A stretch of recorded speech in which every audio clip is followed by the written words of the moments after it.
Talagang bahagi ng gawain ito, ang paghahayag ng salita ng Diyos. Sige po, focus na po tayo sa lingkod ng Diyos na maghahayag ng kanyang salita sa umagang ito. Hallelujah. Purihin po ang Diyos, tinatawagan ko po ang kanyang lingkod, Bishop Flor Katakins. Palakpakan po natin ang Diyos. Glory to God. Hallelujah.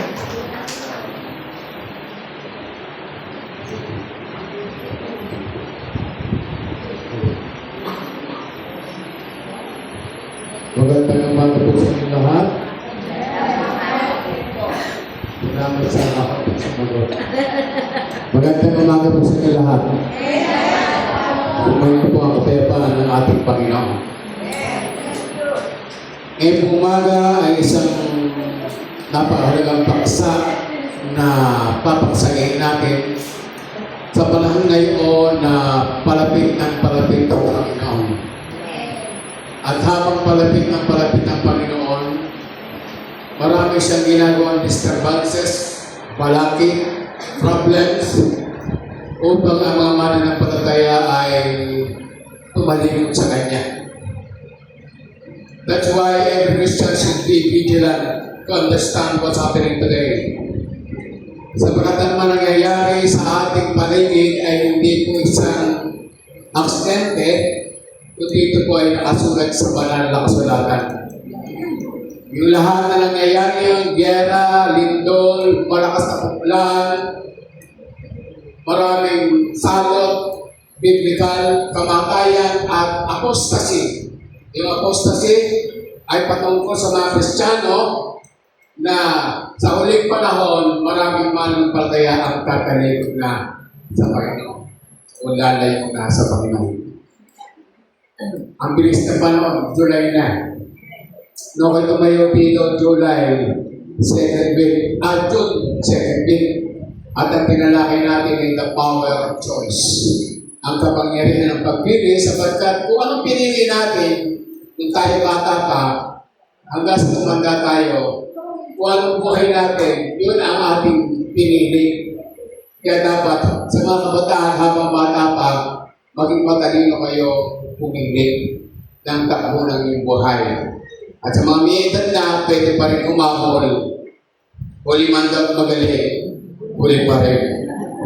Pero pwede umahol, pwede pag nakita ng Panginoon na nagbabago ang isang tao ay kasama niya ang Panginoon. Before I proceed to our topic, Sister, paki-quote sa John chapter 15. Nais po bawat sa inyo ngayon, salita po tayo. Nais ko magkaroon kayo ng insight tungkol sa ating tatalakayan ngayong umaga. Ano ba yung sinasabi ng ating papaksain na napakahalaga sa buhay ng bawat mananampalataya? Hindi lang masama ng palataya, pero itong mensahe ito ay tinukong ng Panginoon sa John chapter 15, verse 1 to 16. Salita po tayo kung verse 1 at huling talata ay tayo po ay sabay-sabay. Wala? Meron ako dito English eh.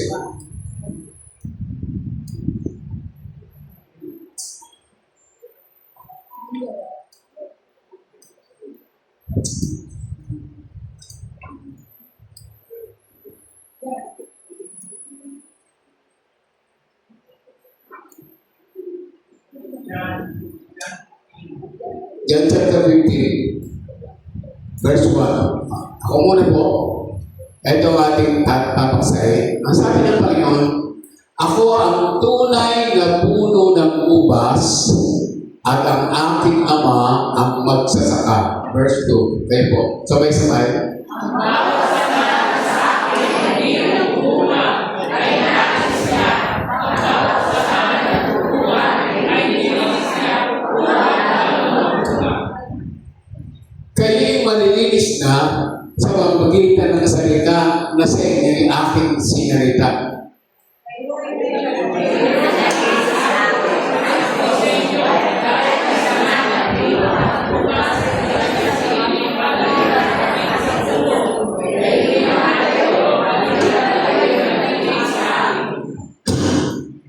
Ako ang puno ng ubas, kayo ang mga sanga. Ang nananatili sa akin at ako'y sa kanya ay siya'y nagbubunga ng marami. Sapagat kung kayo'y hiwalay sa akin, ay wala kayong magagawa.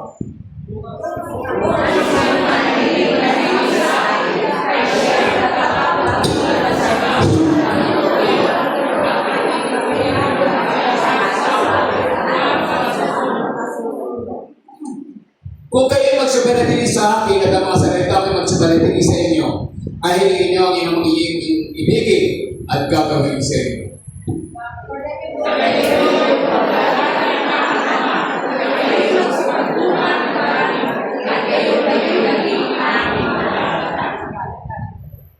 Kung paano ang iniibig ako ng Ama at kayo hindi naman iniibig ko kayo, magsabanatili kayo sa aming pag-ibig.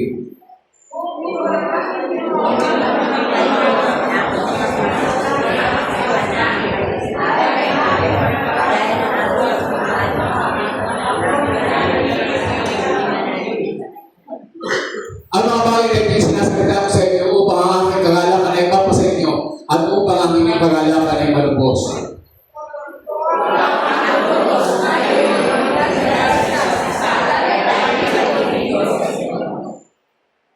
Walang kailangan dakilang pag-ibig kay sarito na ibigay ng isang tao ang kanyang buhay dahil sa kanyang mga kaibigan.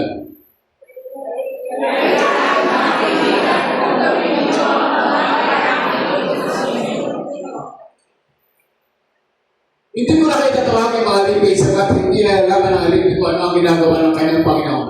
Ngunit tinatawag ko kayo mga kaibigan sapagat lahat ng mga bagay na harinig ko sa aking Ama ay mga pinakilala ko sa inyo.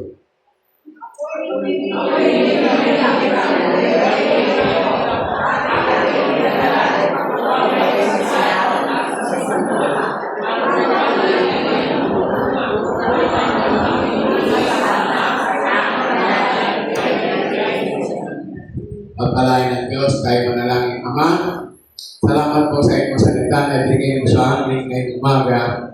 Ang kita ng Banal na Espiritu, turuan mo kami kung saan ang aming mga pangunawa sa inyong salita. Ilagay mo sa aming puso, sa aming isipan, sa aming kaluluwa, sa aming espiritu, at turuan kami isa pamuhay ang bawat salita na tinuturo mo. Kung saan ang aming pangunawa, at una sa lahat, sa reksikin mo aming mga puso at isipan, lahat po ng bahay ng karunihan, kasama at kasalanan, ay taos po na hinihingi ng kapatawaran. Patawaran kami sa aming mga kasalanan na gawa, maging sa isip, sa wika, sa gawa, sa haka ng puso, sa lahat ng kaparaanan mula sa pinagmaliit at sa pinagpagsalan. Ito taos puso namin hinihingi ng kapatawaran. Maraming salamat. Dalayan namin ang iyong mga banal na Espiritu, ang siyang mangusap sa aming kalagitnaan. At hiling namin ang guardian angel patuloy na pumalikod sa loob at labas ng bahay sa bangin ito. Isang sasaway mawas ang tulog, pupura sa lalagkuhan ng kaaway, at ang bawat isang narko ay balutin niya yung balatugog at patuloy kang mataas at malwati sa aming buhay. Tukunin mo, Ama, sa pagitan ng iyong kapangyarihan at sa pagitan ng presensya ng Banal na Espiritu sa pangalan ni Kristo Jesus ang lahat ng mga tao may pangangailangan, ang mga may problema, may masakit, karamdaman, ang may problema sa pamilya, may problema sa trabaho, ang lahat ng unang problema ay aming ilalatag sa ipanan sa pagsitrono, ang lahat ng mga bagay ay mayroong pagkakunan. Maraming salamat, binabalik namin sa pinagpataas ng pagpapulit, pagpalati, pagkakilit, pagsapat, pasalamat sa pangalan ni Jesus. Amen. Palapan natin ang Panginoon. Ibig naman po. Okay. Ang ating pong paksa ngayong umaga ay pinabalatan pong chosen to be fruitful. Yung pong ating talata na binasa, John chapter 15 verse 1 to 16, sabi ng Panginoon na kung tunay na puno ng ubas, ang aking Ama magsasaka. At sa verse 16, hindi nyo pinili, kundi pinili ko kayo upang kayo magsiyaon at magsipagpunga at manatilihan ng bunga at anumang hindi isama sa aking pangalan ay pagkakaloob niya sa atin. Yan ang buong konteksto ng pinili para maging mabunga. Sa panahon po ito, kailangan natin tayo maging vigilant o maging mapagbantay, maging handa sa gawa sa taktis ng away upang ikaw ay manatiling bansot sa pananampalataya o di kaya ikaw ay tumalikod sa Panginoon. Ginamit ng Panginoon, malimit sa tumamay at talinaga ang tinatawag na, ano ba ito, yung comparison sa kanyang pagpahayag ng salita upang maabot ng mga tao gusto ng Diyos na ipaabot sa atin. Sa John chapter 15 verse 16, nakikita natin yung teksto na John 15:16, hindi niyo ako pinili, kundi pinili ko kayo, hinirang, inihalal, upang magsiyaaw, magsipagbunga, manatili ang bunga. At ang sabi ng Panginoon, ano bang hingin niyo sa Ama sa aking pangalan ay pagkakaloob ito sa amin. Para kung maunawaan natin ang konteksto ito, ay dapat natin mahalagang maunawaan ang tinatawag na background. Kung bakit ang Panginoon ay dumating sa puntos na gumamit siya ng paghalintulad ng metaphor. Pag sinabing metaphor to metamorphosis, mayroong pagbabago. Katulad po ng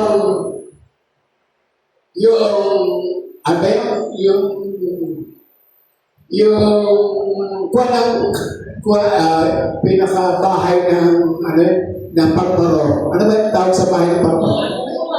Ha? Kukon. Kita niyo ang kukon. Pag may kukon, pag pinuksan mo naroon na yung uuhod, di mo ba? At pag pinin mo asin yung uuhod sa kukon, ang uuhod ay mamamatay. Pero bayaan mo yung uuhod ay nasa kukon. At dati panahon, lalabas yung uuhod, hindi na uuhod, kundi isang butterfly, isang magandang butterfly. Inilantuloy tayo ng Panginoon, yun ang born again. Except a man be born again, he cannot see the kingdom of God. Ibig sabihin, mayroong nababago sa buhay mo. Yung tatapang metaphor, na naging metamorphosis, ikay binago ng Panginoon. You are set apart. Kaya, dahil binago ka ng Panginoon, ang gusto ng Panginoon sa pagbabago sa iyo, habang tumalungo ka, habang tumatagal ka sa pananampalataya, ikaw ay magbunga. Dahil pinili ka, hindi ka pinili ng pastor, hindi ka pinili ng tao, ang pinili sa iyo ang Diyos para ikaw ay magbunga. Amen ba? Kaya hanggang maunawaan natin yung spiritual background, kung bakit nagamit ng Panginoon yung ubas. Sabi ako, ang tunay na puno ng ubas.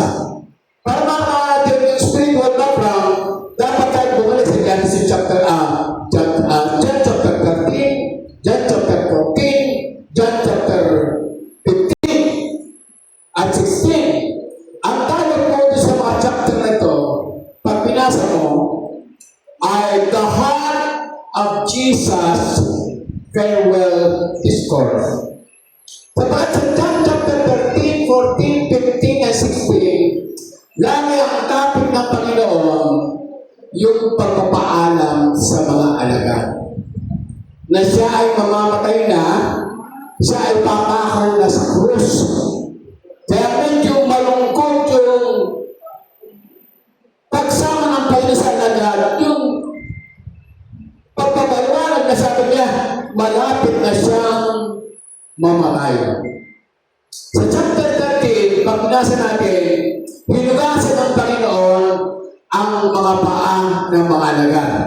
Sa John chapter 13. Matapos niya mahugasan ang mga paa ng mga alagad, binangkit ng Panginoon Jesus yung betrayal ni Judas Iscariote na siya ay ibebenta sa halagang 30 pirasong bilang yung kamatinang ni Judas. Betrayal. Pagkatapos na umalis sa si Judas, ang hinarap naman ng Panginoon si Pedro. Si Pedro ay laging sigurado, sabi niya, Panginoon, kahit buhay ko, ibibigay ko sa iyo. Pero ang sabi ng Panginoon kay Pedro, Pedro, sa gabi ito, bago tumilaw ang manok, ikakailangan mo ako may tatlo. At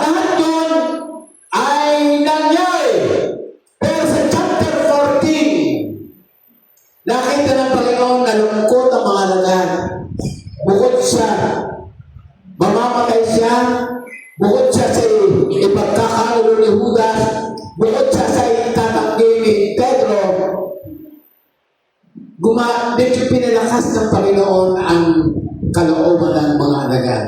Sa John chapter 14, ang sabi niya, huwag pagulbihanan ang iyong puso. Sa bahay ng aking ama ay maraming tahanan. Kung di kayo ako'y paroon at ipaghahanda ko kayo ng tahanan at matapos ko kayo may paghanda na, kung saan ako naroon, doon ka rin kayo naroon. Medyo nililip up niya yung faith. Sa English maganda, in my Father's house, there are so many mansions. Yung mansion na description ng Bible sa langit ay kakaiba sa mansion sa lupa. Abi niya, in my Father's house, there are so many. Medyo nililipap niya. Gusto niya pasayahin. At habang sila ay papunta doon sa garden, sabi nga doon, maraming tahanan. Pagdating po sa verse 6, sinabi niya, I am. Ako nga. Dito lang po sa gospel o sa ebanghelyo ng John ay binanggit yung salitang I am. 7 beses. Bakit sabi na ako nga? Ako siya. Nung makita ng Moises, yung burning bush, yung sa punong kahoy na nag-aalat sa apoy, lumapit siya. Nagtaka siya, bakit itong kahoy na ito ay nasusunod pero hindi natutubok? Ang dahil siya palapit na, nagsalita ang Panginoon, kumarin mo ang iyong pagkatak sapagkat ang lugar nito ay ubanan. To make the story short, sinusuko ng Panginoon si Abraham, si Moses para iligtas ang kasang Israel. Sabi ni Moses, ay sino sasabihin ko? Kung sino nagsuko sa akin, sabi mo siya I am that I am. Ang I am, ako siya nga ay pangkaratang katugunan sa pangangailangan ng tao. Ako ang iyong kaligtasan. Ako ang iyong kapayapaan. Ako ang iyong pag-ibig. Ako ang iyong pagpapala. Ako ang iyong lahat ng kailangan ng tao ay nang ibig sabihin ng I am. Ako siya nga. At dito sa John chapter 15, ay binanggit niya, I am the true vine. Pag sinabing true vine, perfect na ubas, di ba? Ako ang tunay na puno ubas. Kung mayroon tunay na puno ubas, mayroon pwede puno ng ubas. Kaya, sa chapter 15, pagpunta na sa Gethsemane kasi malapit na mamatay ang Panginoon, pumunta sa Garden of Gethsemane para doon sa manalangin. At habang siya naglalakbay papunta ng Gethsemane, dadaanan na niya yung mga puno ng ubas. At yung puno ng ubas, ang ginamit niyang parabola para turuan ang mga alagad o yung kalinhaga. Ngayon, tingnan natin sa initial observation. Pag pinag-aralan natin ang banal na kasulatan, sa initial observation, pause. Initial observation. Pag sinabi ng initial observation, hindi mo natin pinabasa lamang ang Biblia basta pinabasa. Kundi tinitingnan natin, ano ba ang sinasabi ng Biblia? Ano ba ang sinasabi ng mga talata patungkol sa akin at patungkol sa tao at ano ang tinuturo niya na dapat kong gawin? Hindi natin basta binasa. Ano bang matutunan ko dito? Panginoon, ano ba tinuturo mo sa iyong masalita? Ano ba yung dapat kong sa buhay at dapat kong sabihin sa aking mga kapatiran na dapat na yan isang buhay? Una, ang John chapter 15, pag binasa natin, ang pangunahing tema o tinuturo ng John chapter magiging mabunga. Ibig sabihin, medyo pinangunahin naman being fruitfulness. Yun sabi ang konsepto. At ang salitang fruit ay lumabas sa John chapter 15 ng 7 times.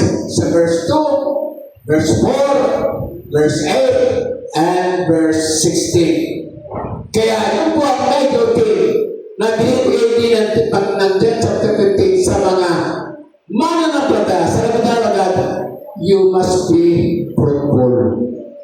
At pag ito'y tinapos sa atin, ang sabi ng Panginoon, dapat kayo ay maging mabunga.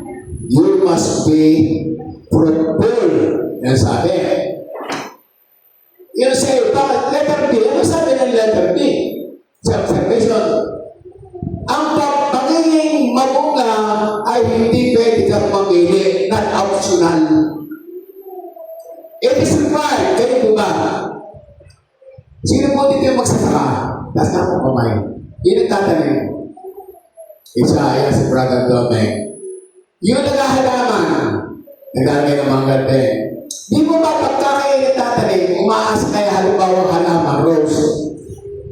Umaasa kayo sa takdang panahon, may uusbog na bulaklak. You're expecting that. It is not optional. Umaasa ka na yung halaman tinanim mo, kung halaman ang bubunga, katulad kami, sa takdang panahon magbubunga. Sa mga gardener, sa takdang panahon, magbubulaklak. Hindi yan optional. Sapagkat kung ikaw ay na kay Kristo, hindi mo maiwasan na ikaw ay magbunga. Amen ba? Pastor, ano kayo magiging bunga ko sa tol? Hindi naman yung pinag-uusapan natin. Ang pinag-uusapan natin is spiritual. Pero yung bunga, ang pinapakikita ka para mapamahan nyo, yung mga farmer of hardiner, pag nagtanim sila ng halaman, expected nila na sila ay makakita ng improvement. Yung just as a gardener or a farmer expect his farmer, tayo inaasahang magkaroon ng spiritual na bunga. Amen po ba? Ngayon, letter C. Para i-assess ako para maunawahan nyo. Ang ating paksa ay chosen to be fruitful. Pinili tayo para maging mabunga. Yung pinaka-highlight ng John chapter 15 ay yung verse 16. Hindi niyo ako pinili, ngunit pinili ko kayo at itinalaga kayo upang magsiyahon at manatili at magsapagbunga. Ito po ay sinasabi niya mas mataas, hindi yung ikaw iniligtas lamang, tinawag ka, iniligtas ang kandulaan. Ang kaligtasan, kaya kayo iniligtas ng Diyos, dahil umaasa ng Diyos sa tatang panahon magagamit ka. Pero bago ka magamit ng Panginoon, kinakailangan magkaroon ka ng spiritual na bunga. Hindi ka pwedeng gamitin kung hindi ka nabago. Yung spiritual, katulad ko dati ako ay mag-iinom, magsisigarilyo, babaero, sugalero. Yun ang tinatawag na spiritual na pagbabago na bago, tapos binigay pa tayo ng fruit of the Holy Spirit. Sa inyo, bawat isa atin, hindi pare-pareho ang ating pinanggalingan. Pero meron kayong masasamang nakaraan. At yung masasamang nakaraan, binago ng Panginoon. At habang kayo'y binabago ng Panginoon at patuloy nagiging mature, lumalago sa pananampalataya, nagkakaroon kayo ng bunga. At pag kayo'y nagkaroon ng bunga, yung bunga nyon may babahagi mo sa mga tao. Amen po ba? Halimbawa, mayroon kayo puno ng mangga. Hindi ibig sabihin na ikaw lang kakain ng maraming bunga. Pwede ko, pero hindi mo makakain. Ang gagawin mo, ipamimigay mo iba, kaya ito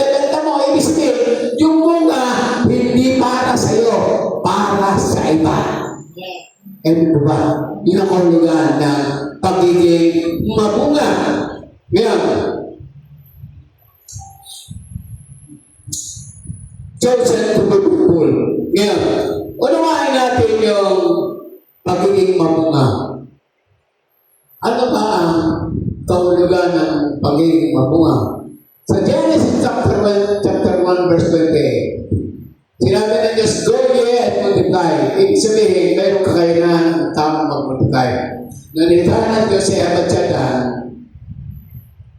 ang sabi ng Diyos kay Abad-Jadan, go ye and multiply. Magsiya kayo at kayo'y magpakarami. Ibig sabihin, binigyan ng Diyos ng kakayanan ang tao na magparami. Kung ang tao ay binigyan ng kakayanan magparami, ibig sabihin, yung nasa atin, pwedeng ma-develop. Hindi lamang yung anak, kundi ang tututukoy ito in general, yung character, yung attitude, yung way of life, ay dapat yumabong na nakikinabang ang bawat isa. At ang sabi, para maunawaan ang pagiging fruitfulness, sabi sa 1, fruitfulness refers to the abundance of growth and productivity, much like trees and plants that bear fruit. Ayon sa Bible Dictionary. Ang pagiging mabunga daw po ay tumutukoy sa masagana at malago at maraming bunga katulad ng isang puno na mayroong maraming bunga. Sa malaking bilang, in a large quantities, it is not just producing fruit, but about continually growing, flourishing, and reproducing. Sa malaking bilang, hindi lamang ito nagbibigay ng maraming bunga, kundi patuloy na lumalago, lumalabay, at dumadami. Yan ang ibig sabihin ng fruitfulness. Dumadami. Ang mga karakter mo ay hindi na nanatili sa isa, yung magandang ginagawa, hindi isa, kundi padami ng padami ang ginagawa mong mabuti sa harapan ng Diyos. Yan ang sinasabing fruitfulness. Kaya, number 2, ito mong kalagay ng mga tunay ng mga mananampalataya. A fruitful person is someone who is deeply rooted in Christ. Ang tao na mabunga ay ang tao malalim sa Panginoon. Yung ikay hindi lumalayo sa Panginoon. Yung hindi ka humihiwalay. At yung ikay malalim ang iyong ugnayan sa Panginoon, lumalago ka ng napakalago. Ano yung paglago mo? Yung spiritual na bunga, ikay magiging matatag. Ang spiritual mo at ang iyong buhay ay magiging matatag sa harapan ng Panginoon. Asama dito sa iyong paglaro, ang lalago ang iyong pananampalataya, faith, lalago ang iyong pag-ibig, love, lalago ang iyong mabuting gawa, good works, at gayon din ang kakayanan na ikaw ay makapaghintaya ng mga tao, yung mga unbeliever na mahikayat sila na sumama sa iyo sapagkat nakita ng mga unbeliever kung paano ka noon at ngayon ikaw ay malaking pagbabago. Na kahit hindi ka nagsasalita, nakita ng mga tao, nagbago ka at masasabi na, sumama na nga tayo sa kanila. Nakita natin ang pagbabago ng ating kaibigan o ng ating kakilala o ng ating kapitbahay sapagkat ang iyong patuo ay iyong pagpapahayag ng mabuting balita sa mga tao. Ganun po ba? Parang tahimik na tahimik kayo. Gusto ba kayo? Panapan natin ang Panginoon. Sabi ko ba? Okay. At least you are attentive and you observe the word and the meaning of God, word of God. Fruitful, sabi doon.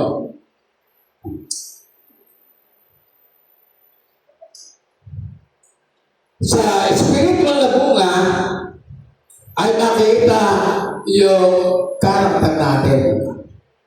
About love. Hindi sinabing fruits, kundi fruit. Pag sinabing love, kung ikay meron love, meron kang joy. Kung meron kang love, meron kang peace. Kung meron kang love, meron kang forbearance. Kung meron kang love, meron kang kindness. Kung meron kang love, meron kang goodness. Kung meron kang love, meron kang faithfulness. Kung meron kang love, meron kang gentleness.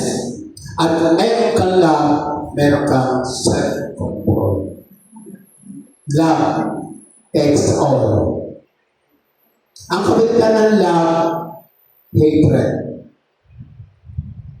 At yan ay bunga ni Satanas. Pero ang pag-ibig ay sa Diyos. Love. Siyempre, pag-ibig lang lagi kang medyo, lagi kang nag-alala. At kung meron kang love, lagi kang meron kang peace, o lagi kang meron kang kapayapaan. Dahil sa love. That is the fruit of the Holy Spirit. We cannot produce fruit, but we can bear fruit of the Holy Spirit. Hindi tayo pwede gumawa ng bunga ng Espiritu. Ang magagawa natin, tanggapin yung Espiritu, yung bunga ng Espiritu, at pagyabungin sa ating buhay. Halimbawa, sabi mo, Lord, pagyabungin mo naman ang aking pag-ibig. Gusto kong magmahal ng iyong kapwa. Presya, Lord. Gusto ko ng bunga ng Espiritu. I want love. Sabi ni Lord, okay, I will give you love. Pag mulat mo yung mata, napalingon ka sa kaliwa, nakita mo yung kaaway mo. Oh. Ay, tinuturuan ka na, sabi ko, turuan mo kung umibig, nakita mo yung kaaway mo. Lumingon ko sa kabila. Ay, paano ka matututo? Di ba? Please. Yung mga distraction, problema sa bahay, may sakit ang kasama, nawala ng trabaho. Lord, bigyan mo ko ng peace. Pero yung problema, isip ka ng isip ng problema, wala kang kapayapaan. Eh, sabi nga, ang pag-isip sa problema ay hindi solusyon sa problema, manapay dagdag sa problema. Di ba? Pero kung meron kang love, meron ka pa Lord. Pinitulit mo itong nangyari sa aking buhay. Meron sakit, may problema sa pamilya, may pagsubok sa pananampalataya, may problema sa trabaho, may problema sa financial. Lord, ipinitulit mo ito sa pagkakananampalataya ko. May maganda kang gagawin sa aking buhay. Amen? Amen! Papa natin po.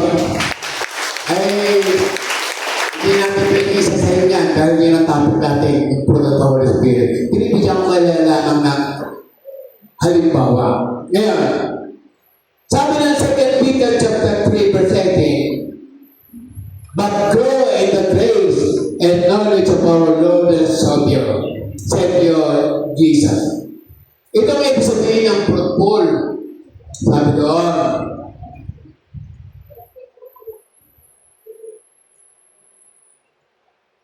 fruitful, yung panahon po na isa, nagkaroon po ng katutong. Wala. Palibasa si isa ay nananampalataya sa Panginoon. Yung lugar niya nagtanim siya.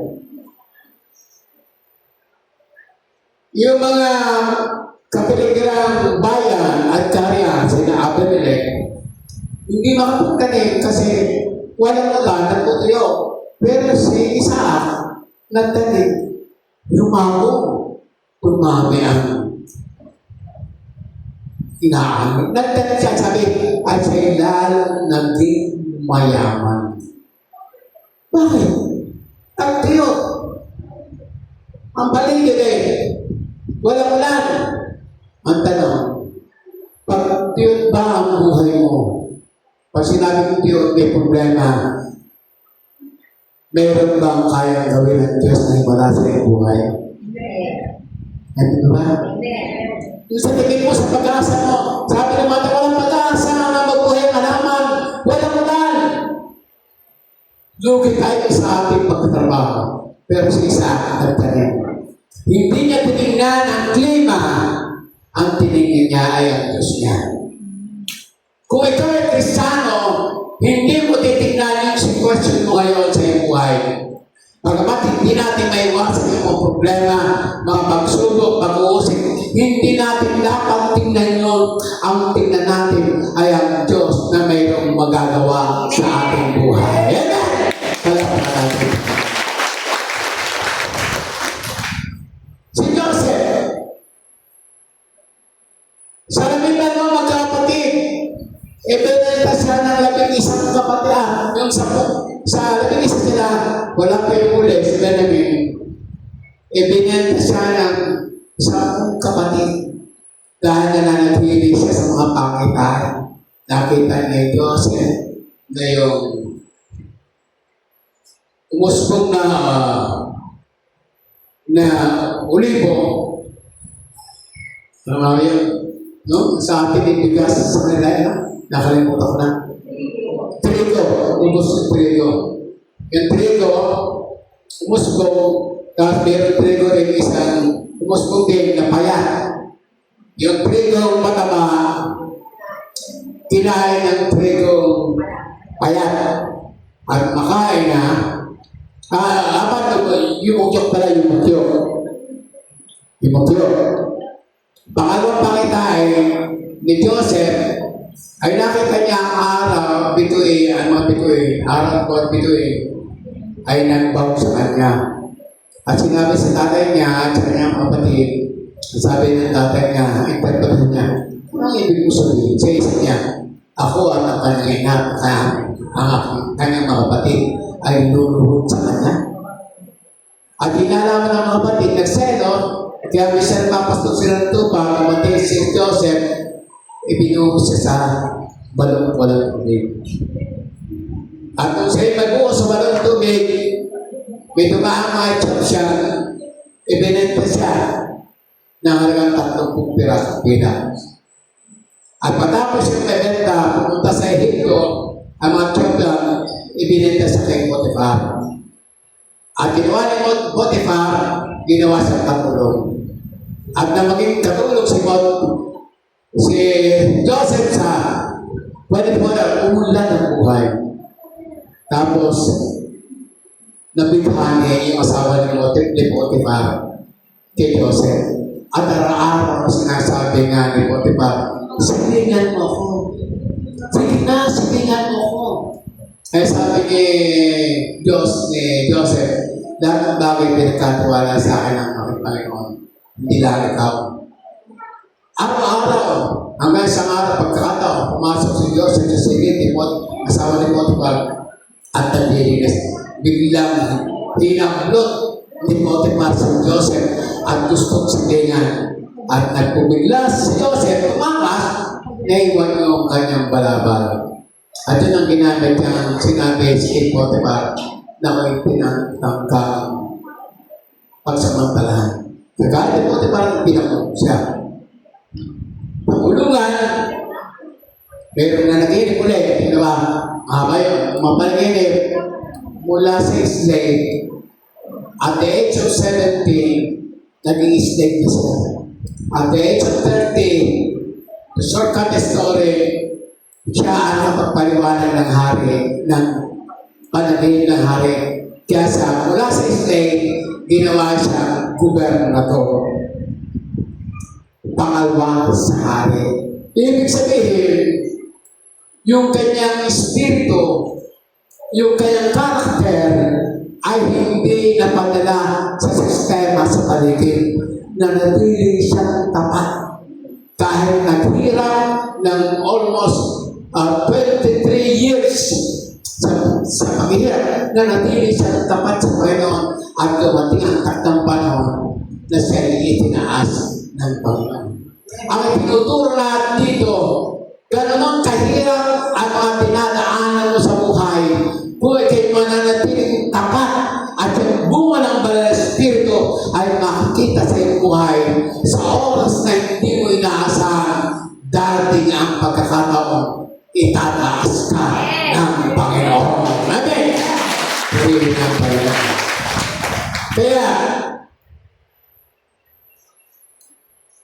nung panahon po ni Pedro sa akin na mga gawa, nangangaral si Pedro, ang populasyon po ng Jerusalem ay 200,000. At sa pangangaral ni Pedro, ang naging Kristiyano o born again ay 100,000. Kaya mababasa mo sa aklat ng mga gawa, they turned the world upside down. Dinilig tayo sa kalahati ng populasyon ay nakakilala at tumanggap sa Panginoon. Because of the fruit and the gifts of the Holy Spirit. Once you have the fruit of the Holy Spirit, you will have the gift of the Holy Spirit. Ano ba yung gift of the Holy Spirit? Prophecy, tongues, interpretation of tongues, revelation, wisdom, faith, healing, signs and wonders, miracles, tongues, ano yan yung discerning spirit. Yun po ang 9 gifts of the Holy Spirit and fruit of the Holy Spirit. Bakit? Yun po ay nagmamanifest kapag ikaw ay pinili upang magbunga. Ngayon, ano ba larawan ng Biblia, biblical imagery about bread? Ano ba sinasabi ng Bible? Sinasabi ng Bible sa Psalm 92 verse 12 to 14, ibinibigay din na itong idea, the righteous will flourish like a palm tree. They will grow like a cedar of Lebanon, planted in the house of Lebanon, planted in the house of the Lord. They will flourish in the courts of our God. They will still bear fruit in old days. They will stay fresh and green. Katagalog, sabi nga doon, binibigay din doon sa palmera ang tanong. Ang sabi doon, the righteous, ang taong matuwid, tatatag ang buhay, sedar ang kagaya, kahoy sa Lebanon. Lalagong malabay, mga punong natanim sa tahanan ni Yahweh sa templo ng ating Diyos, bunga nila'y darami. Tuloy ang pagbunga kahit ang punong kahoy nito ay tumanda na. Lunti at matatag at ang dahon nito ay laging sariwa. Ibig sabihin, inanintulad tayo ng pwede sa punong kahoy na kahit matanda na, nagbubunga pa. Sa spiritual, kahit tayo matanda na, pwede tayong gamitin pa ng Panginoon. Ang ating pahinga lamang sa gawain ng Panginoon, pag pumikit ang ating mga at tayo pumunta na sa Panginoon. Meron mga tao, hindi pa pinatitigil ng Panginoon sa paglingkod, siya nagdesisyon na tumigil na. Ayaw ko na, matanda na ako. Ayaw ko na, matagal na ako naglilingkod. Ayaw ko na, pagod na ako. Hindi natin mababaliwala yung Kristo niya sa tayong tao dapat ang sabi ng awit 103. Tayo naunawaan ng Panginoon sabagat tayo lahat ay galing sa alabok. Tayo marunong. Pero nasa atin ang Espiritu ng Diyos upang yung hindi natin kayang gawin ay magawa natin. Not by my might, nor by my power, but by the Spirit of the Lord. Amen? Ang pagtigil, ang pamamahinga sa gawain ng Panginoon, yung ikaw ay tumigil na. Naalala ko yung world evangelist si Billy Graham. 92 years old. Hindi na makatayo. May nakaupo na sa tumba-tumba. Doon sa kanyang bahay. Dumarating yung mga tao, magbibisita sa kanya. Patabi ng patabi. Nagpipreach pa siya ng gospel.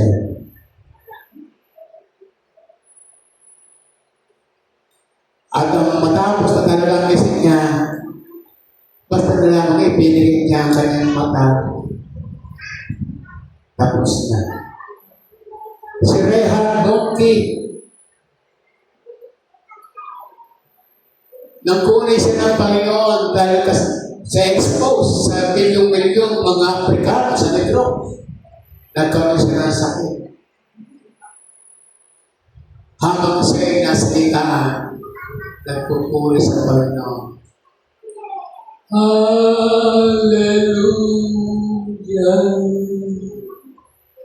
Hallelujah. Hanggang sa tuwing lumipis ang boses.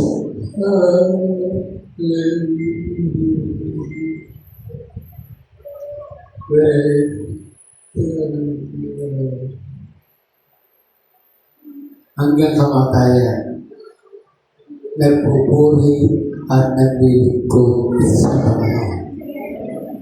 Ang mga pagsubok natin dinadaanan ay bahagdan upang tayo'y tumibay at magbunga sa ating pananampalataya. Ano ba? Pag wala kang pagsubok, tanongin mo sa sarili mo, Kristiyan ba ako? Baka wala kang tumating sa problema. Kasi ang tinatarget ni Satanas ng mga problema, pagsubok at pag-uusig sa nagkaramdaman, yung anak ng Diyos. Dahil gusto ng demonyo sa mga pagsubok na lumayo ka sa Panginoon. Pero kung sa pagsubok at mga pag-uusig, mga problema na sa'yo, na natili kang matagal, sasabihin ng Panginoon kay Satanas, Satanas, akin yan, wala kang pakialam sa kanya. Siya akin, sa ginhawa, kahirapan, sa kamatayan, sa buhay, akin siya. Because He is chosen to be fruitful. Amen. Kaya po, mga magulang kapatid, ang edad po, dahil mga over senior citizen na, nakakaramdam na talaga ng pagod. Ako dati, kahit paghapon mo akong pagsalitain, umaga maghapon magsalita, bali wala sa akin. Pero ngayon, pag ako nagsalita ngayon, pag-upo ko, para kung yung kandila, kumusta kandila, nahihinga. Sabi nga ni Pablo, bagamat ang aking katawan lupay nangihina, pero ang aking spirito lumalakas ng lumalakas. Ano naman? Sapagat lumalakas tayo sa salita ng Diyos, hindi lamang sa tinapay na bubuhay ang tao, hindi sa bawat salita na bubutaw sa bibig ng Diyos. Ang salita ng Diyos ay buhay na bibigay ng kalakasan at buhay na walang ganon. Ang pagkain literal nagbibigay ng lakas ng physical, pero nagbibigay ng kamatayan. Pero sa salita ng Diyos, ang buhay ito ay buhay na walang ganon. Amen. Sabi nga,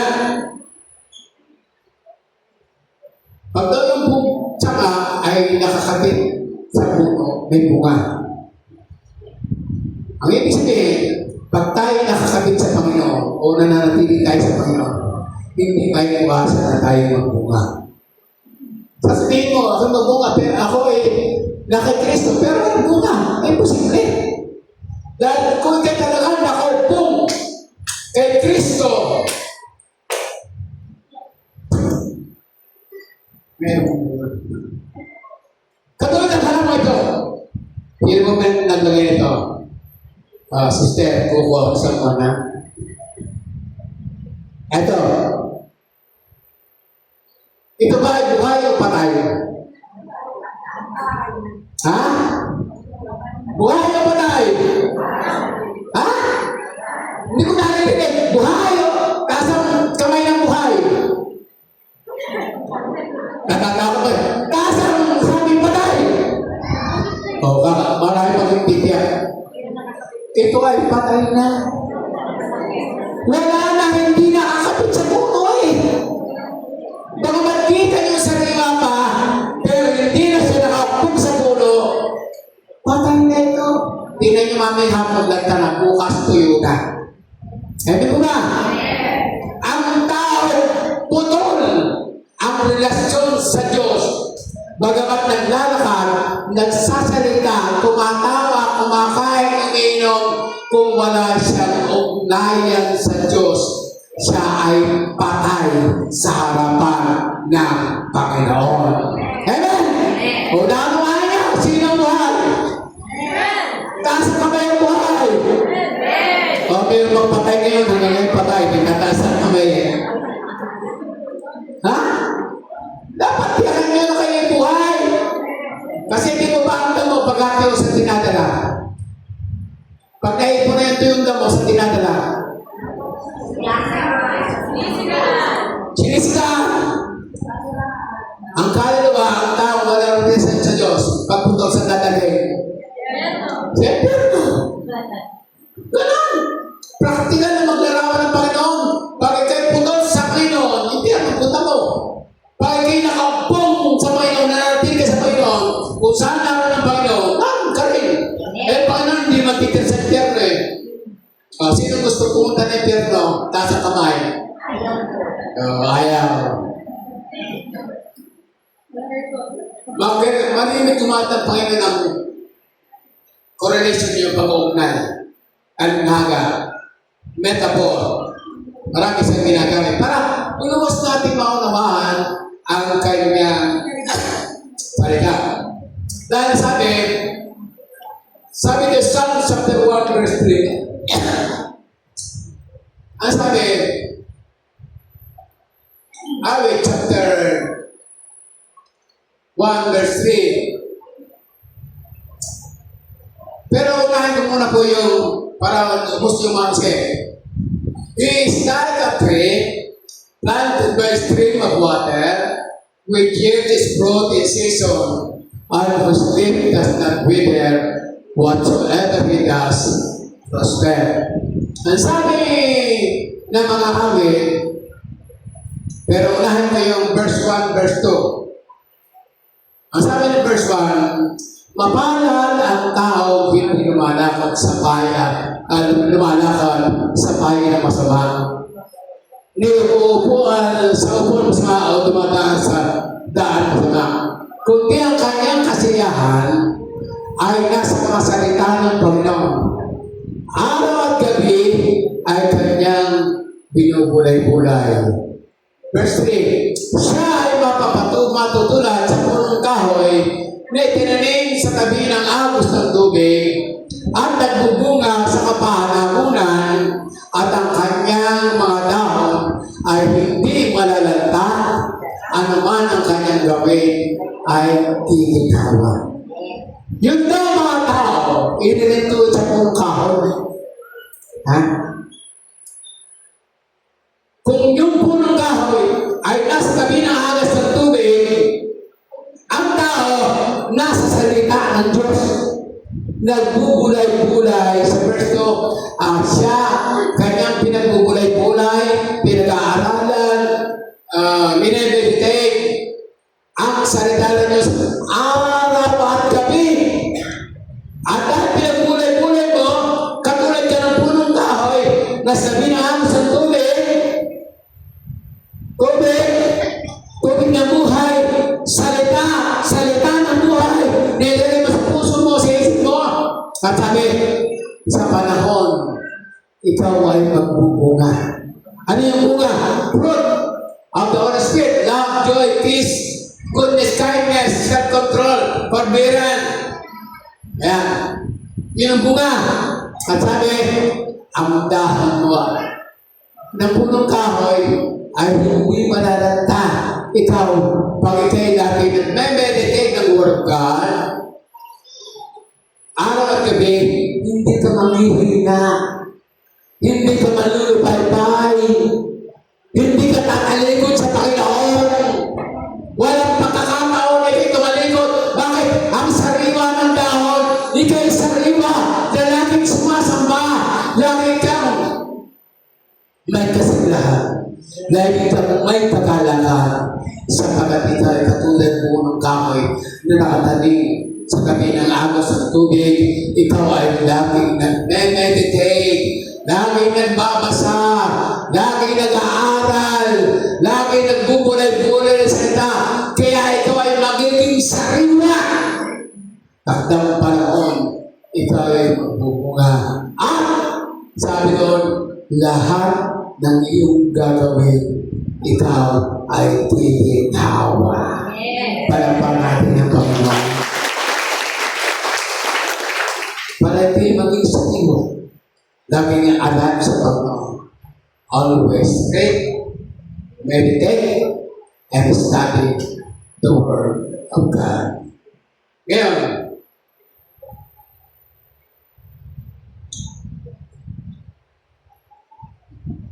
explain ko, malapit tayo matapos. Explanation. Ito be. A fruitful life is not possible apart from God. Kung talaga nakakabit na ka sa Panginoon, ay posible ka naman hindi magbuga. Sabi nga, ibinigay tiin ni Jesus na kung paano ang sanga ay hindi makapagbunga maliban kung siya'y nanatiling nakakabit sa sanga, hindi tayo makapagbunga ng spiritual na bunga maliban tayo ay nananatili sa Kanya. Kaya posible, sasabihin ko ako'y nakay Kristo pero wala akong bunga. Never. By your fruit, you will know who He is. Sa kanyang bunga, makikilala mo kung sino siya. Di ba? Kaya ay posible. Napunagin ka, pero walang nababago sa iyong buhay. Baka hindi ko rin napunagin. Baka 50-50 pa. Dapat patuloy tayong lumago araw-araw. Ano niyo yung provision ng Panginoon? Hindi na ako na sa direction. Marami tayong hinihingi pagpapala sa Panginoon. Pero bakit hindi natin natanggap? Kasi mali yung direction niya. Mali yung tinutupang ng destination. Before provision, right direction muna. Bago ka magpalayo ng Panginoon, yung tamang landas mo kung sa kapatutungo, kung tama, naroon ang pagpapala ng Panginoon. Kung mali ang direction mo, hindi ka tatanggap ng pagpapala mula sa Panginoon. First, direction. Second, provision. Direction mo lang. Ano ba ang direction mo? Ano ba ang takang buhay mo? Nakakaligod ba sa Panginoon? Kung nakakaligod, masama. Tatanggapan ng pagpapala. Pero direction ng buhay mo ay mali. Hindi ayon sa kalooban ng Diyos. Huwag kang masatanggap ka ng pagpapala. Wrong direction, no provision. Yan sinasabi niya. A fruitful life is not possible apart from pride. Kaya para tayo po ay maging mabunga, dapat matutunan natin disiplinahin ang ating sarili. Ay ko sinasabi nga ang kaaway natin ay hindi satanismo. Ang kaaway natin ay hindi komunismo. Ang kaaway natin ay ako mismo. Yung sarili mo ang kaaway mo. Alam mo tama, pero hindi mo ginagawa. Do not play with God. Hindi ka pwede makapaglaro sa Diyos. Pwede mo ilihim sa akin ang ginagawa mong kalikuan. Pwede mo ilihim sa mga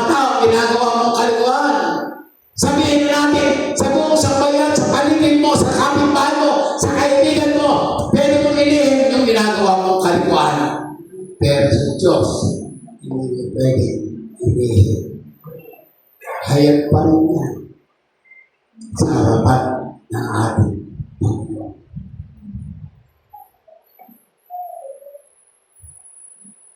Ang kaligtasan po ay hindi sa tagal ng iyong pag-attend sa gawain. Hindi yung magaling ka sumayaw. Hindi yung magaling ka kumanta. Hindi yung linggo-linggo na kayo nakaupo diyan.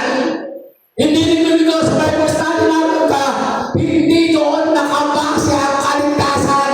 Ang kaligtasan ay nakabase sa obedience. Pagsunod. Ang dami mo napakinggang salita ng Diyos. Pero walang bunga. Hindi ka sumusunod sa Panginoon. Not in a quantity, but in a quality. Hindi sa dami ng bilang na maaten, kundi sa mga bilang ng mga tunay na umaten at sumusunod sa Panginoon. Yun ang tunay na born again Christian. Pwede ba parapan yung sarili niya? Ay sabihin ko yung ginagawa mo ang salita ng Diyos. Paano?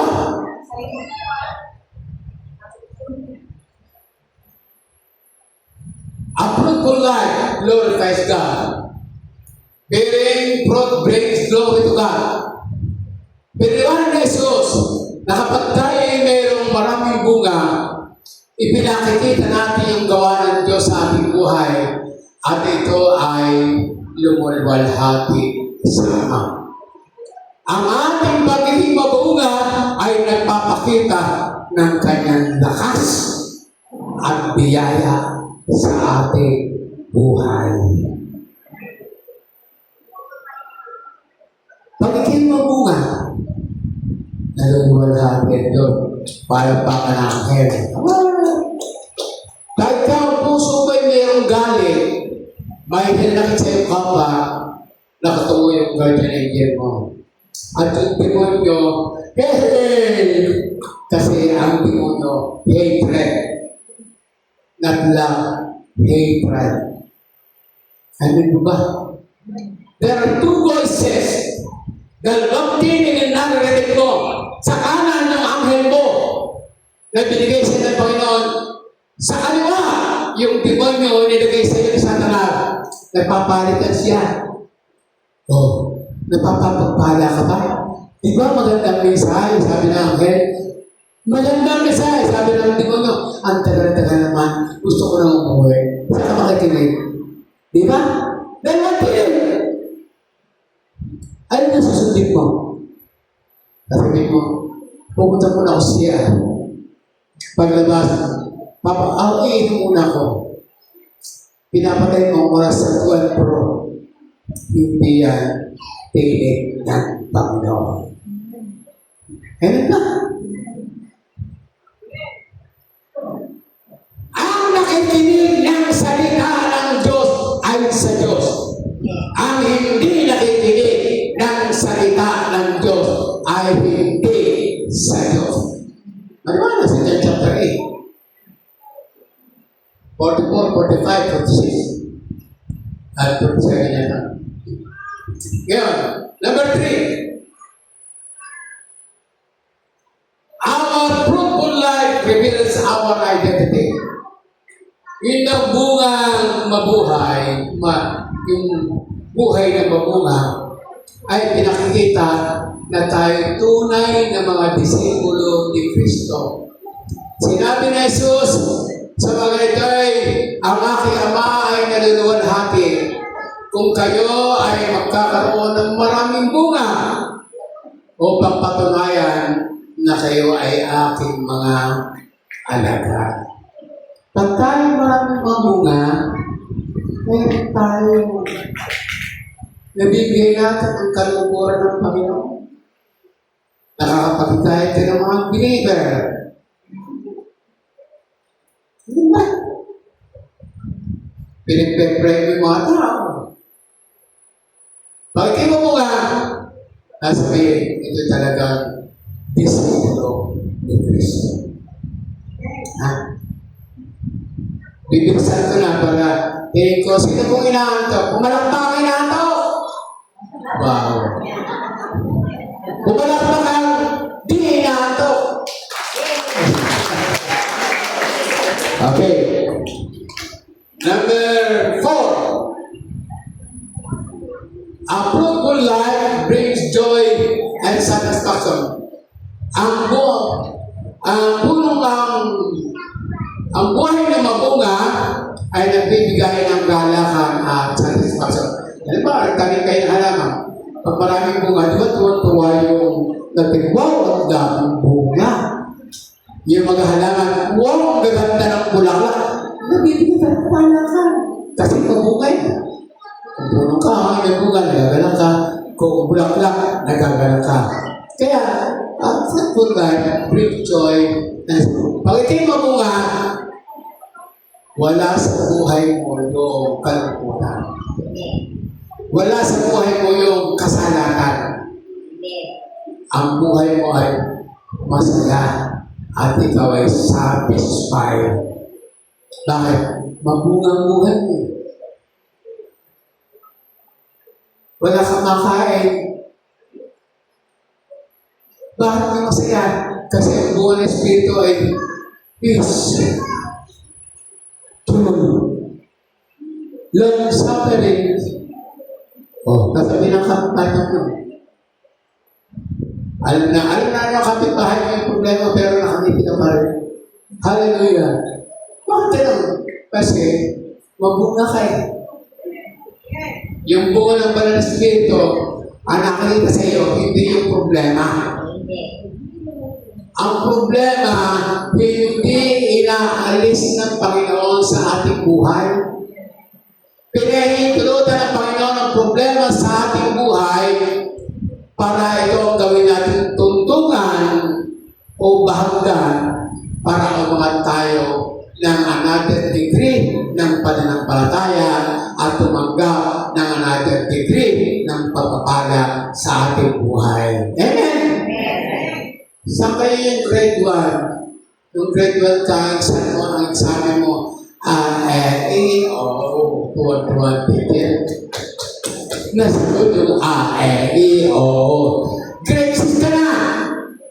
Ang ano mo pa rin sagot sa examen? Ano ba yung gagawin, teacher? Papatukan ka o paparak pa? Grade 6 ka na, pa rin. Dapat, kung grade 6 na, medyo mabigat na. Kung high school, kung college, medyo mabigat na.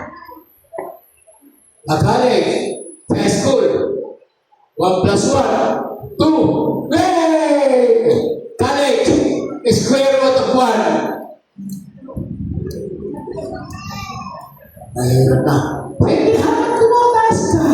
Tumataas ang isa. Sa buhay Kristiyano, habang bata ka pa sa pananampalataya, medyo mababaw ang pagsubok sa iyo. Ayon sa kakayanan mo. Pero pag ikay tumataas ang pananampalataya, lumalago ka, nagbubunga ka, ang pagsubok sa iyo, mas matindi sa pagkatyon ng paraan para inom ako o matulog sa pagkinig ko sa ating Panginoon. Pag ikay malago, magbibigay ng kagalakan sa Diyos ang buhay. Purihin ang Panginoon. Number 5. Malapit na ako matapos. Isang oras na lamang. Nagre-reklamo ako ka. Hindi ba kayo nasanay na kung kahapon magturo? Number 5. A fruitful life is expected. Dahil na kay Kristo ka, inaasahan na ikaw ay maging mabunga. Jesus chose and appointed us to bear lasting fruit. Pinili tayo at itinalaga upang magkaroon ng bunga. Inaasahan niya ang mga sumusunod sa kanya ay mabuhay na may buhay na mayroong mga bunga. Ito ay nagpapakita ng pag-ibig at katotohanan. Ang pagiging mabunga ay hindi isang suggestion, kundi inaasahan sa lahat ng sino man na kay Kristo. Kung ikaw ay na kay Kristo, dapat ikaw ay maging mabunga. Sabihin mo nga sa katabi mo, kapatid, siguraduhin mo, nakakapit ka kay Kristo. Ikaw ay maging mabunga.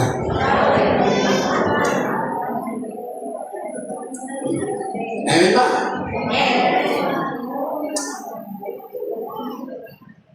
Pangalawa, biblical ways, biblical. Ano ba? Tinuturo ng Biblia yung ating pinasa. Sa John chapter 15, verse 1. Ang pagkakailangan na tayo manatili. Kung sa sanga, dapat nakakapit sa puno.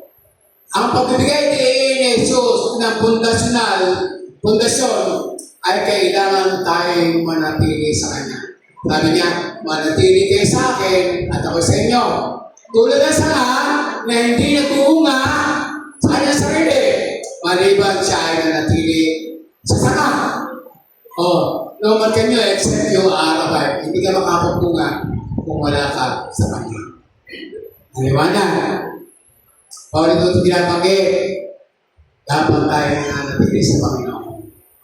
Pag kayo lumayo, mayroong bunga sa iyong pupunta. Hindi bunga ng Espiritu, bunga araw. Kaya dapat tayo manatili sa Panginoon kapag tayo ay magbunga. Sunod.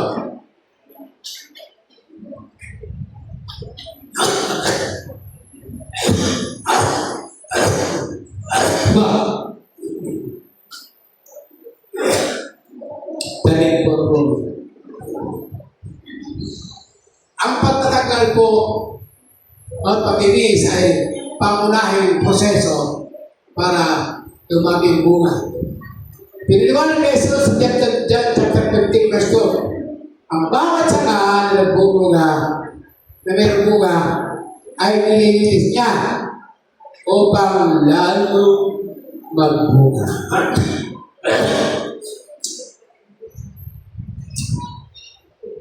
Doon sa aming goodbye ang Tangilinan,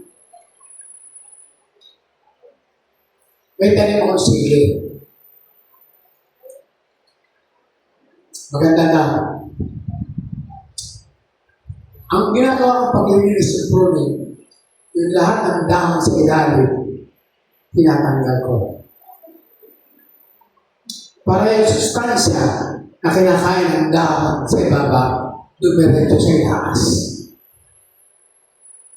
Yung babae, tinanin ko, gaya ng kataan. Yung mga dahon sa ibaba, tinanggal ko. At tumanggal ko. Dahil yung umabog yung papaya, lumaki yung katawan. Yun ang process ng pruning. Sa atin, ano yung pruning? Yung ating masasamang bisyo, masasamang ugali, masasamang gawin, ay kumisan kinakailangang alisin. Pruning involves cutting away dead or unproductive parts of the plants so that the remaining parts can grow stronger and produce fruit. Sa atin, ano yung patay o hindi produktibo? Yung ugali mo, yung asal mo,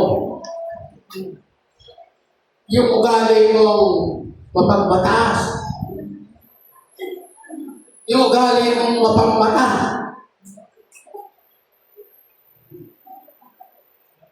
yung ugali mong magagating, may tinulo, may nakatin, may nakit, tumitingin sa kapit, sa pintas ng tao, pero hindi nakita yung sarili niya. Pinipinta sa iba, pero sa niya, hindi nakikita. Yan ang mga productive parts. Hindi produktibong bahagi ng ating pagkatao, yung ating ugali. Parating tangin, suspetyoso, seloso. Marami. Yung nagre-reklamo dati. Yan ang mga ugali, ang productive na inaalis. Kumisan hindi yung ugali, sa ugali mo. Kumisan inaalis ng Panginoon yung kasama mo. Dahil yung kasama mo, hindi magandang influensya. Ang tagal mo kaibigan, mga bilibid ka, kasama, nagbilibid ka, kasama pa rin. Kumisan inaalis ng Panginoon yan, inilalayo sa iyo dahil hindi magandang influensya sa iyo. Ano ba? Marami tayong mga productive. Yung hindi kalugod-lugod sa ating buhay. Yung ating ugali, yung kasama sa buhay, yung trabaho, bakit kayo nalis yan? Kasi, baka mapapahamak ka rin. God knows the best. Higit na alam ng Diyos ang pinakamabuti. Kaya ba? Kaya kinakailangan, kung mo sabihin kay Bonagete, pero yung ugali mo, yung bisyo mo, yung baril, ay hindi ka na pruning. Hindi ka na, kaya sa verse 2, verse 3, kayo'y malilinis na sa magitan ng masalita na sinalita ko sa inyo. Bakit gano'n? Yung salita ng Diyos ay naglinis sa akin. Ang sabi ng Hebrew 4:12, ang salita ng Diyos ay tulad ng tabak na may dalawang talim, na may kakayanang humiwa sa laman, sa buto, sa utak ng buto, sa puso, sa kaluluwa, at nakakilala ng ating mga pag-isip. Yung salita ng Diyos, tulad ng tabak na may dalawang talim. Pag nagsalita ang Diyos, may sinabi, ang sasabihin yung salita ng tinamaan, naku, tinamaan ako. Ang sakit, kinakailangan ko ng magbago. Ang salita ng Diyos ay magbabago. Sabi ng salita ng Diyos, at sa matuwag, sa mga alon niya, sa mga pasitidyosan, sa mga materialistic, sa mga yanyo na kamanalan, ang walang bahagi ay sa dagat-dagatan apoy. Bakit natin alam? Hindi pa naman ano niya, sinungaling, babaero, skolero, yung puno ng bisyo, kasi hindi yan pupunta. Nasa Bible. Kaya, pagkaroon natin sa kanyo, kayo'y malilinis na sa magitan ng salita. Nasinalita ko sa inyo. Yung sabi ng Bible, napakita natin yung salita ng Diyos. Nung mapakita natin, anong bunga natin? Dapat tayo magbago. Nabago ka! Nagbuga ka! Nabago ang buhay mo. Hindi tagal-tagal mo ng mananampalataya, yung pa rin ang attitude, character mo, at vices mo. Ito sinabi sa inyo, ang Panginoon ay nagbabago ng buhay. Palakpak kayo. Tapos nakita niyo ako sa kasada, pasure-sure. Gusto na maniniwala kayo? Hindi. Kasi hindi nakita sa buhay. Ang Panginoon ay nagbabago ng buhay, pati puso mo binago ng buhay, nabigla, ay puto at cinta. Yung salita, hindi na bago. Nabago yun. Naputo at cinta. Nagmura ka na. Nabago ba na? No.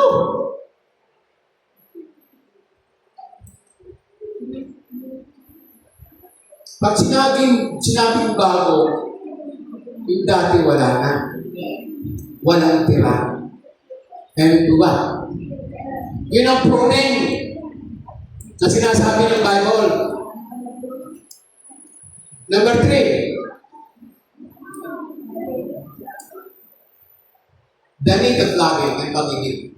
Love is the central to the Christian life. Ito ang pinakasentro ng buhay ng mga Kristiyano, yung pag-ibig. At kasama nito yung pag-ibig mabunga.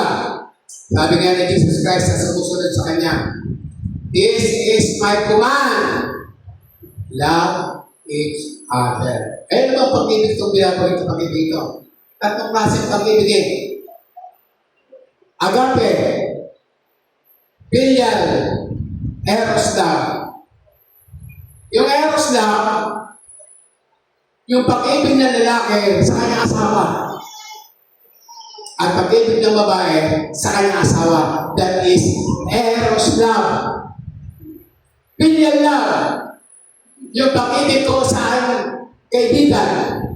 Yung pag-ibig ko sa aking magulang, kapatid. That is eros love.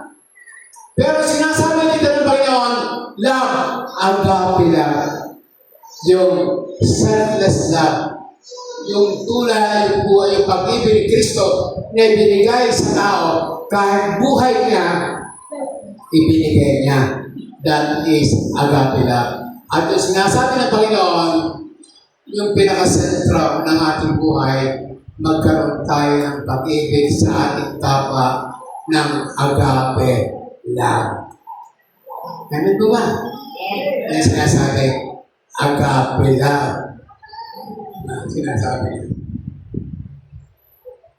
Ang pag-ibig ay hindi command, kundi sinyales ng spiritual fruitfulness. Higit sa lahat, ang pag-ibig ang pinakaugat kung saan ang mga bunga ay lumalago tulad ng joy, peace, kindness, and gentleness. Yan. Anong gagawin mo para kayo lumagos sa pag-ibig? Ulit tayo. Paano mo i-apply sa buhay? Ang dami natin pinag-aralan mo. Paano natin i-apply sa ating buhay? Yung aking pinahayag sa inyo kanina, hindi basta nakakinggan yun. Dapat isa buhay. Kahalagahan na para magbunga, magkaroon ng tunay na pagsisisi. John the Baptist called for true repentance, saying, "Produce faith and fruit in keeping with repentance." Ang ibig sabihin, ang repentance po ay hindi yung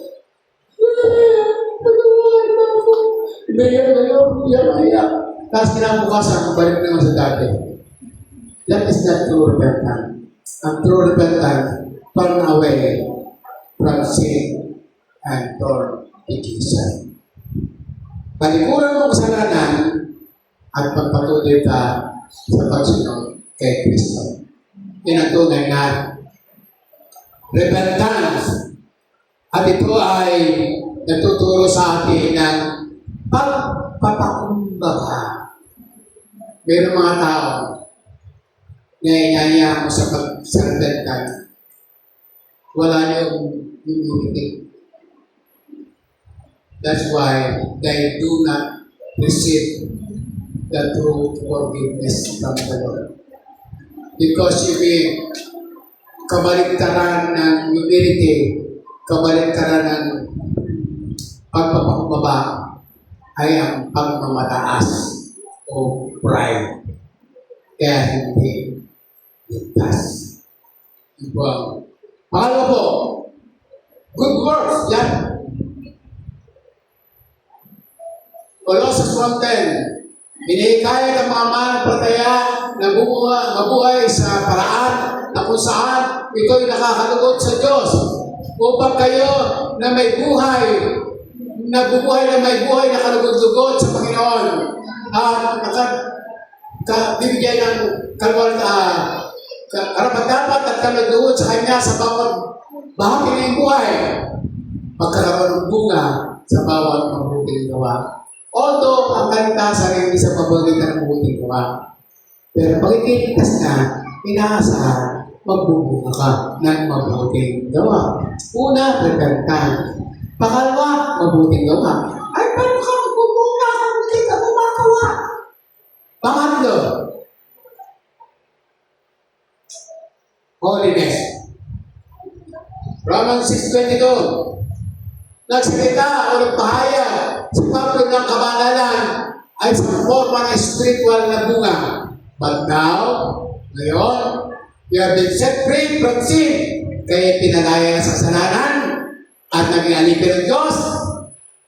The benefit you reap leads to holiness. Dahil kayo nag-repent, gumawa ka na, nabubuhay ka na mayroong kabanalan. And the last one,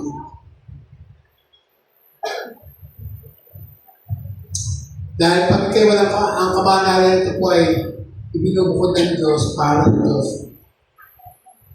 Sa grupo ng tao, tinawag ka ng Diyos, ihiwalay ka. Dati, nung hindi ka pa iniwalay sa Panginoon, paglinggo, nasa wall ka. Paglinggo na, sa cross, sa outing. Pag nasa agaran linggo, nasa sabungan ka o sugalan. Pag araw ng linggo, nasa kapitbahay, nakakipag-chismisan ka.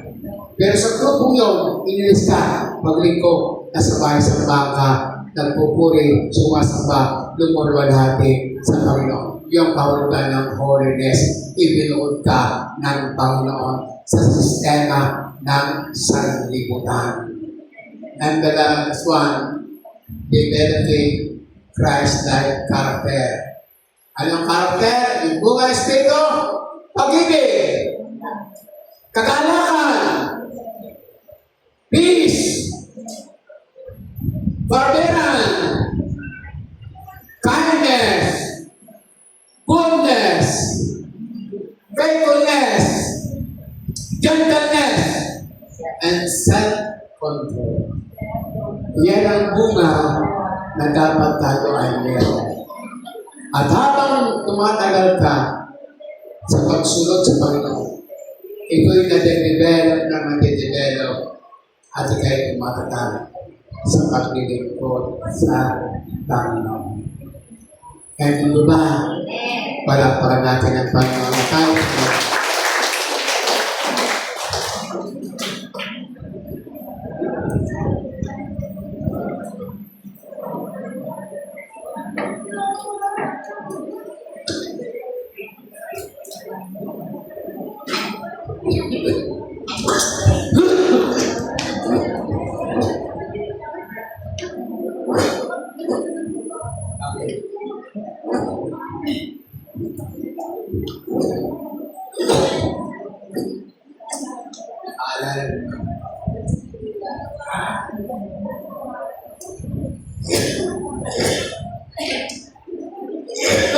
ABCDFG.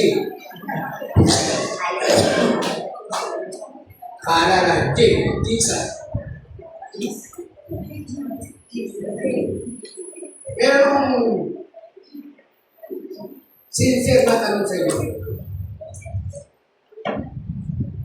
Meron ba kayong natutunan?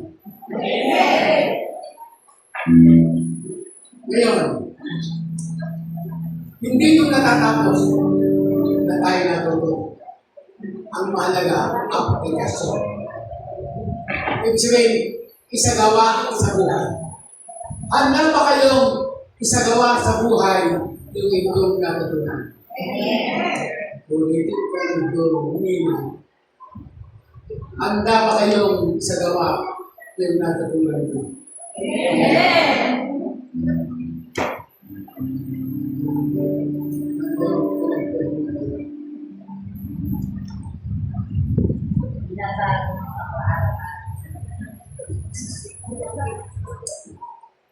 Connected. Music. Kalahit lang. Kahit ko na lang. Connected. Music. Jesus is. Jesus is.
ng lahat ng nasa akin. If you mean that, God is glorified. I swear, Jesus is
kapangyarihan at lakas na magbunga sa aming sarili.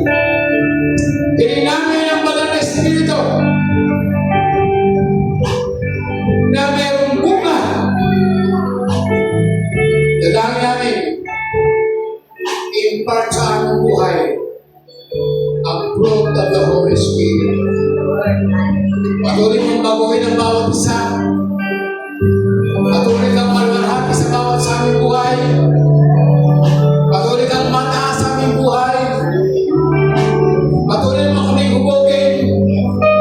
Patuloy na baguhin. At sa takdang panahon, kami gamitin, O God. Lord, pagpalaan mo lahat ng mga lalaking babae na nakinig ng salita. Abutin mo ang mga taong may masakit karamdaman sa piskal. Heal them, Father, in the mighty name of Jesus. Ang mga kapatid na may karamdaman spiritual, heal them, Father, in the mighty name of Jesus. At lahat ng pangailangan yung anak, kapayapaan, kaaliwan, pag-ibig, kagalakan, ang buwan ng Espiritu ay makita sa kalamang buhay. Maraming salamat po, Diyos, sa iyong mga salita. Pagpalain ng mga anak.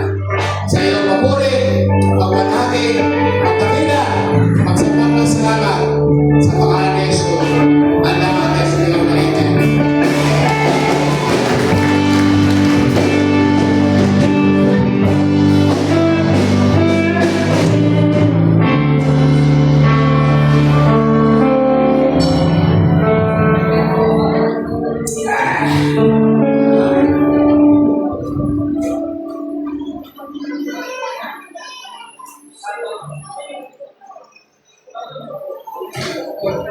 Praise. Hallelujah.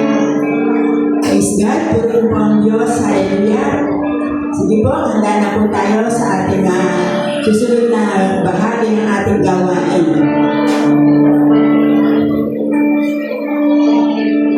Wala po ang ating kapatid, Sister Alice. Praise God. Sige po, tayo po tumayo. Tayo po dadako sa ating pagkakaroon. Glory to God. Hallelujah. Muling handa po tayo. Tayo po'y manalangin. Hallelujah. O dakilang Diyos, Ama namin sa langit, minsan pa, Ama. Hallelujah, kami po'y nagpupuri sa iyo, nagpapasalamat, Panginoon. Nagpapasalamat kami aming Diyos sa isang linggong nagdaan na kami pinagpala mo. Salamat po sa iyong pag-iingat sa amin, sa aming buong sambayan. Salamat patuloy na ipinuprovide mo ang aming pangangailangan sa isang nagdaang linggo, Panginoon Diyos, sa aming kinain, sa aming dinamit, sa aming mga tinatangkilik, sa aming mga hanap buhay. Salamat. Salamat po na ang lahat ng ito ay ipinagkakaloob mo sa amin ng Diyos. Kaya naman sa umaga nito, aming Panginoon, nagagalak ang aming puso, Panginoon, naganapin ang mga pinag-uutos mo, O Diyos. Hallelujah, na aming dalhin ang aming mga ikapu at handog sa iyong gawain. Hallelujah, upang may magamit sa iyong kamay, O Diyos. Kaya Ama, narito ang iyong mga anak. Hallelujah, masaya ang puso, sabik na maipagkaloob ang aming mga ikapu at handog sa iyong harapan. Kaya maraming po salamat, aming Diyos, sa iyong pagpapala sa amin. Hallelujah, purin ka aming Panginoon. Hallelujah. Hallelujah. Dakilangan, dalalay namin ang lahat ng malilitong na salapi ay patuloy pong magamit sa patuloy na pagpapalawak ng iyong kaharian dito sa lupa. Maraming salamat. Ito pa ang dalangin naman sa pangalan po ng mahal na Panginoong Jesus. Amen. Sige po.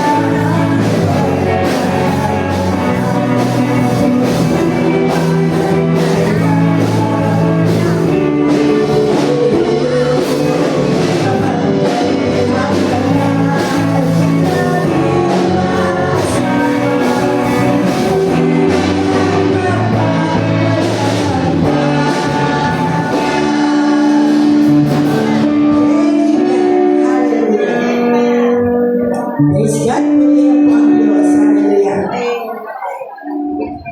Praise God, purihin po ang Panginoon. Ang bilis ng panahon. Sa isang linggo, third Sunday na agad tayo. Diba? Praise God, purihin ang Lord. Hallelujah. Sige po. Makinig po ang lahat para marinig ng bawat isa kung may bahagi siya sa susunod na linggo. Ayan, patuloy po ang ating scriptural reading.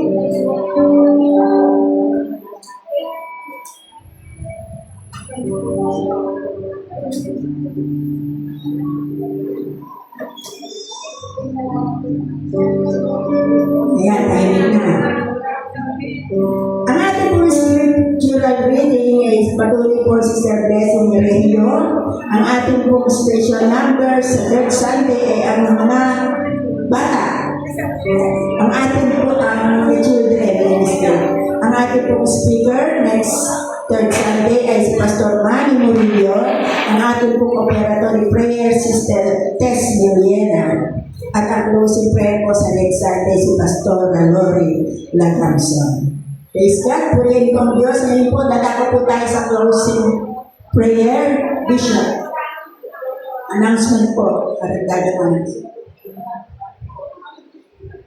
Praise God, announcement po. Kasi kahapon po ay kami sa gathering ng God bless. Pag sana nakikijoin po tayo, meron kaming fellowship. May iba ako kasi kasama po dito.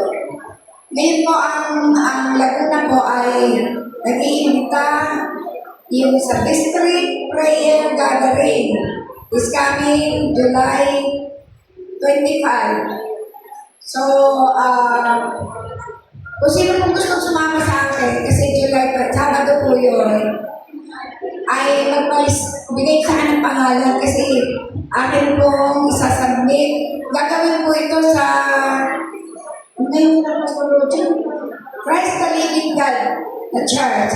Ang oras po ay 9 to 12 a.m. So, prayer po yung para lahat na gagawin. So, buong district more po yun. So, pinalilista sa akin kung ilan yung sa victory. Hindi ko pa masabi dahil hindi ko alam kung sino po ang sasama. Ano po?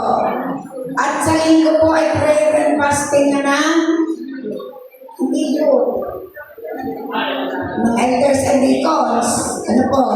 So, pinapaalala po sa inyong lahat na yung willing, kahit po kayo hindi ko, kung you're willing na makikinig po sa prayer and fasting sa Sabado, darating yung Sabado na yan, ay ano po, punta po kayo. At yung sa 25, ewan ko, yung youth yata yan. Pero yung available po sa 25, pwede po kayo sumama sa akin doon sa Christ Religion. Doon po ang gathering ng district po. Prayer gathering po. Kaya marami po. Salamat. Wala na ba ibang announcement? Wala. Sino na?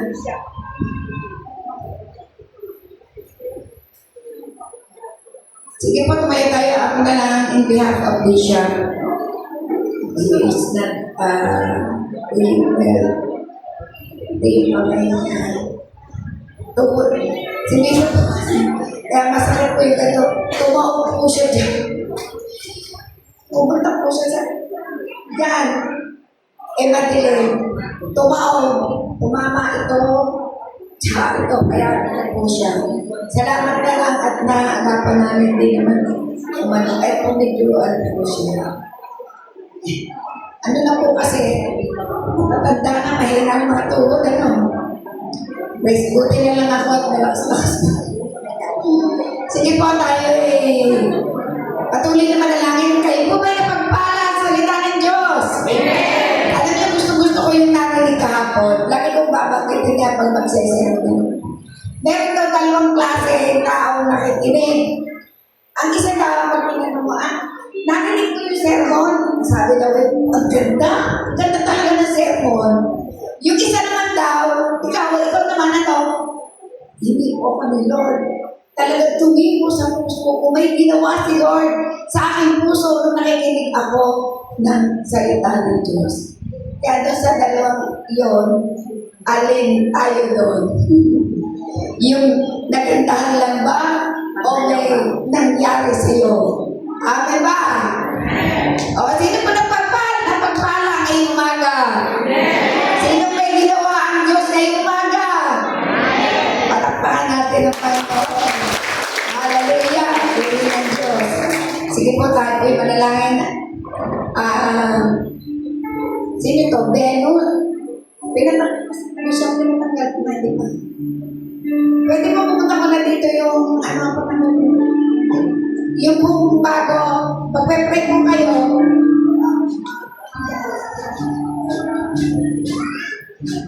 Apuntay mo pa rin pag-pray po kayo.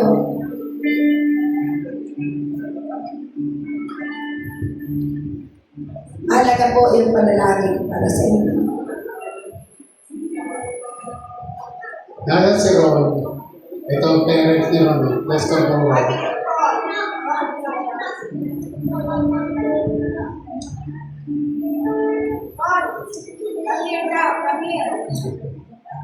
Okay. Bukas sa likod. Ito yung asawa ni Sister Angel. Okay. Nagkataon ng mensahe na minapakinggan about chosen to be fruitful. Pero sa inyo mga bago dapat talaga isang lesson. Kaya binigay ko lang ang insight.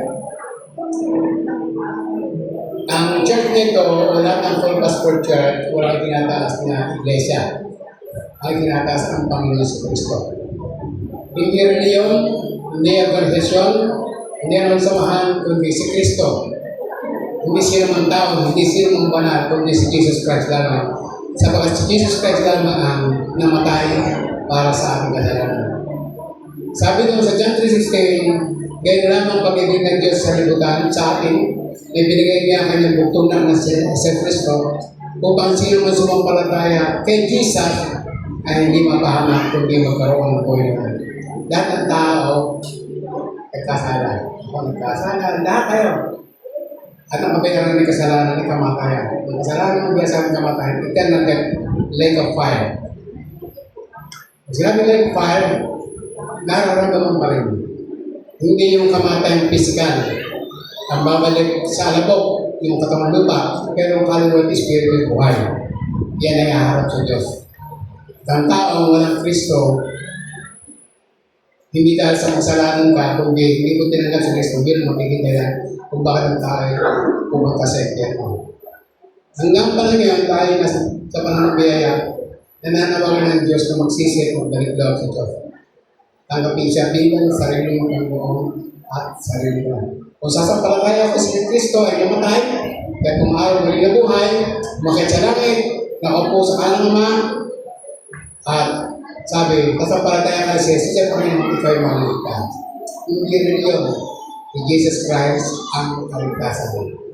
John 1:12, ang lahat na sa kanya nagsitanggap ay pinagkalooban ng karapatan ng pag-ibig anak ng Diyos. Kung tumanggap lang kay Kristo ng tunay sa puso, siya lamang ang magiging mga anak ng Diyos.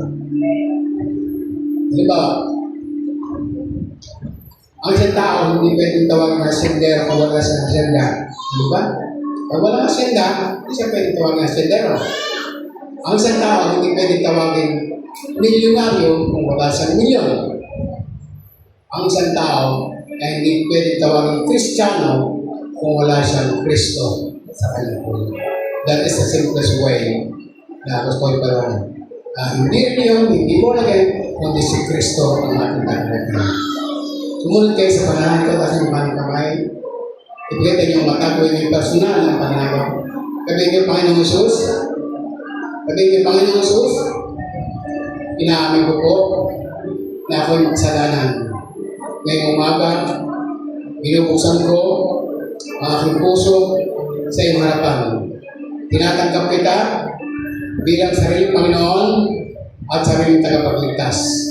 Panginoon Jesus, sumasampalataya po ko na ikaw ay namatay, na ikatlong araw, muli kang nabuhay, umakyat sa langit, nakaupo sa kanang Ama. Salamat po, Ama, sa kaligtasan at buhay na walang hanggan na ipinagkaloob mo sa akin sa pamamagitan ng iyong buktong na anak na si Yesu Kristo. Amen. Panginoon na lang, lagyan ng Diyos, kilala mo ang tao ito. Buhat pa sa sinapupunan ng mga ulang, ikaw na takanta ng oras, ng araw, panahon, upang kanyang mga pangalan ay masulat sa aklat ng buhay. Ngayong umaga, patuloy silang patubay, kabayan, at dalayan ko ugat hindi itong simula at katapusan ng kanyang pag-awa sa iserta, kundi sila patuloy na magkaroon ng kauhawan sa pakikisalita upang sila lulugo tumatag sa pananampalataya. Ang kaligtasan kanilang tinanggap ngayong umaga ay hindi mawalang kabuluhan, kundi manatili hanggang sa iyong malang pagbabalik. Pagpalaan mo, Panginoon ito, alam ang gawin sa buhay, at dali mo sila sa mga tukso, sa kuna, sa karamdaman, kapamakan, anong gawa ng kaway, pagpalaan mo sila ng lahat. Ito po sa madalay ko po, Ama, sa pangalan ni Jesus. Amen and Amen.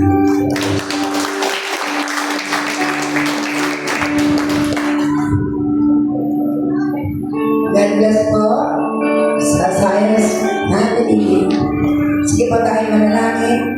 Panginoon, maraming po salamat ngayong umaga sa iyong mga salita na aming natanggap.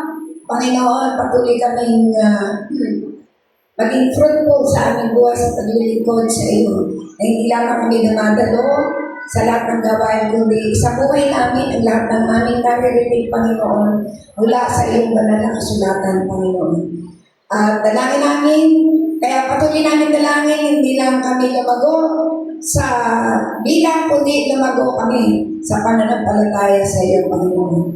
Kaya maraming po salamat, dinadalay ko sa Alice, Panginoon, naman kung yung po kanyang ulo, yung kanyang likod, nawa po, dalangin namin ay ito yung maging ayos at wala nang anumang nangyaring negatibo, Panginoon. Kaya sa oras na ito, dinadalangin ko sa iyo sa pamagitan ng iyong kamay, Panginoon, abutin mo po siya at dalangin namin ng patuloy na kagalingan sa kanya po, Panginoon. In Jesus' name, Amen. Ganun din po si Bishop. Yung salamat din po, Panginoon, na naingatan ko din po siya sa kanyang na hindi sinasadyang pagkasubaso. Lord, dalangin ko na wala namang mahigpit na o malma, Panginoon, o masela na masyadong nangyari sa kanya, kundi mga ano lang po, luwis lang. Kaya salamat po din sa mga anghel na ibinigay mo sa kanya upang siya ay patuloy na ingatan, Panginoon. Maraming po salamat, Panginoon. Sa bawat isang narito na may mga karamdaman, sipon, ubo, lagnat, at tinatas ko din si Sipora, Panginoon, ng Espiritu ng Hika, lumayas siya sa pangalan ni Jesus. Ay, Panginoon, patuloy na dalangin namin ang kagalingan na nagmumula sa iyo. Marami po ngayong salamat, pagpalaan ng lingkod na ginamit ng umaga, na siyang naging daluyan ng iyong salita. Alam po kayo niya, alam ko po, patuloy na igagalan mo po sa kanya. And we pray for his physical health, Panginoon. Kaya maraming po ulit salamat, Panginoon. Ngayong umaga, at kami po ay hindi nagtok sa iyong salita. Sapagkat salita mo ang aming nakikinggan. Kaya maraming po ulit salamat, Panginoon.